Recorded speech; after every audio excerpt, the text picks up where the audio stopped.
Hello, just Jax here and welcome to my channel. Quick start, quick experiment.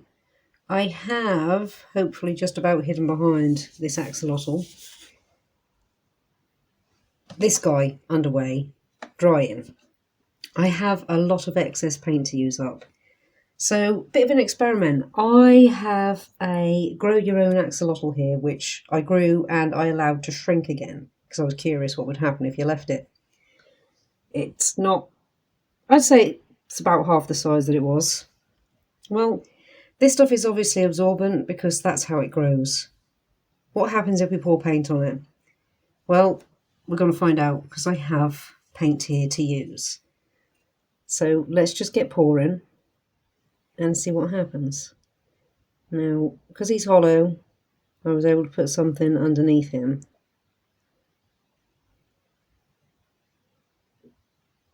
To raise him up so he won't stick.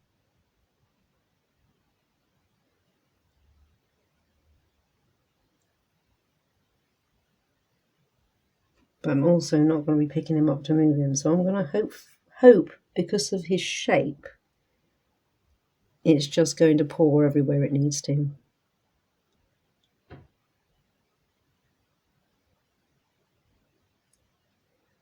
Which so far, it looks like it is.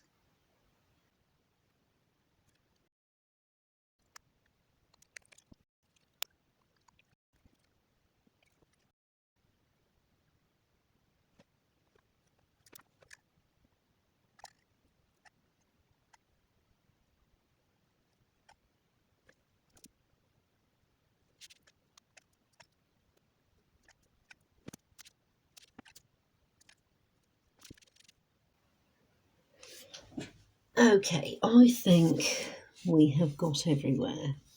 So we're going to let him dry. This stuff takes 24 hours. Hopefully we've got everywhere. It looks like we have. Oh no! Oh no! Total disaster! Total disaster. Oh, well, now.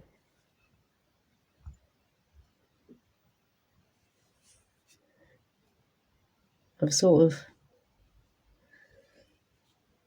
It's not the worst disaster, but it could have been better. I'm not going to trifle with him anymore. He's got a lovely, knobbly face now. He did have a really smooth face. Hoping that the weight of the paint will drag that back down. Right. I'm going to leave him now before I do anything else bad to him.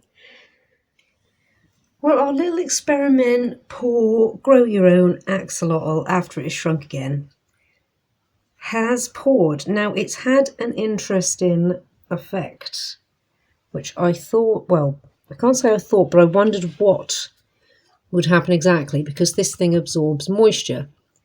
So what would it do to the paint? Well, we have, if we can see this, we have a crackled paint effect, where I believe it's expanded ever so slightly with the wet paint, sucked the moisture out of the paint at the same time, and created a bit of a scaled look for our axolotl. I think we can see that.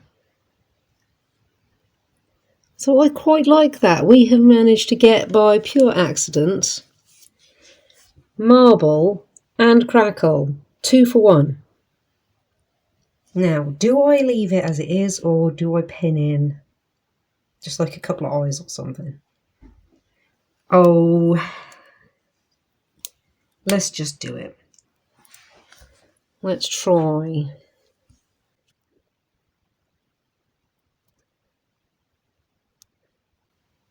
Oh, I don't remember where they were exactly.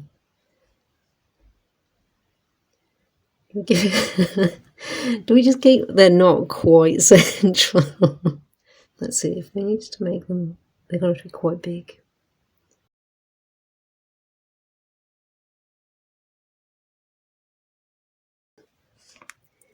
I mean, they're they're not bad. I think I'm trying to bring it so that you can see what I'm doing, but I think I've got to face it on. Maybe do really big eyes.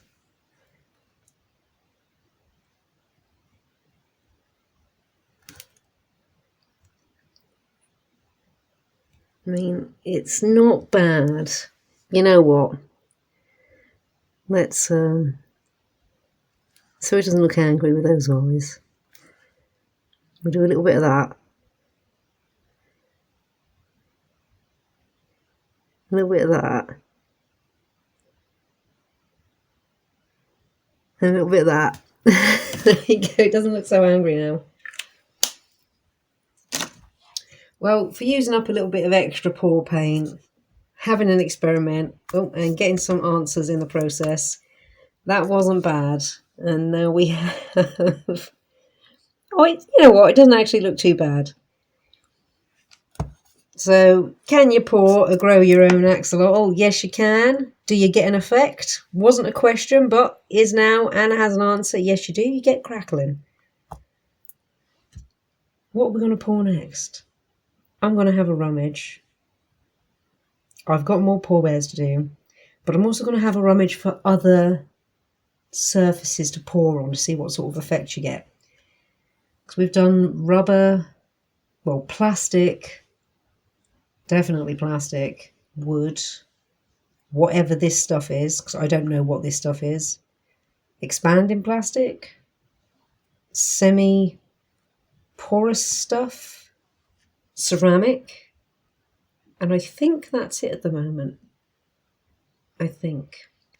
Well, thank you so much for stopping by and checking me and my channel out. I hope you've enjoyed this. I hope it's giving you an idea to just get experimenting. If you've got some pour paints, excess or otherwise, find some random things to start pouring on. See what happens, see what you get. Like if you like what you see, comment if you've got something to say, and subscribe if you really like what you see and you want to see more. Thank you all again so much. Take care, and see you in the next one.